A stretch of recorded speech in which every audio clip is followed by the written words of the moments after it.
അപ്പം ഇന്ന് എന്തൊക്കെയാണ് കഴിച്ചതെന്ന് നോക്കിയാലോ. രാവിലെ 9:30 ആയപ്പോഴത്തേക്കും കാപ്പി കഴിച്ചു.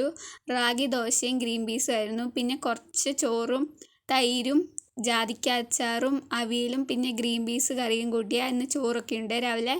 അത് കഴിഞ്ഞ് ഉച്ചയൊക്കെ ആയപ്പോഴത്തേക്കും ഒരു മണിയൊക്കെ ആയപ്പോഴത്തേക്കും ചോറിന് കറി തൈരും അവിയലും ജാതിക്ക അച്ചാറും പിന്നെ പപ്പടം പിന്നെ രാവിലത്തെ ഗ്രീൻ പീസ് കറിയൊക്കെ ആയിരുന്നു ഇന്ന് ഉച്ചയ്ക്ക് ഉണ്ടായിരുന്നത്.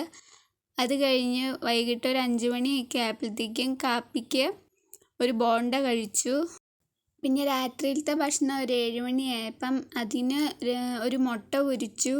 പിന്നെ രാത്രിയിലത്തെ ഭക്ഷണം ഒരു 7 മണിക്കായിരുന്നു. അതിന് ചെറിയുള്ളിയൊക്കെ ഇട്ട് ഒരു മുട്ട പൊരിച്ചു. പിന്നെ ജാതിക്ക അച്ചാറും തൈരും കൂട്ടി ഇന്നത്തെ രാത്രിയിലത്തെ ഭക്ഷണം കഴിച്ചു. അപ്പോൾ ഇന്ന് ഇത്രയൊക്കെ ഉണ്ടായിരുന്നുള്ളൂ.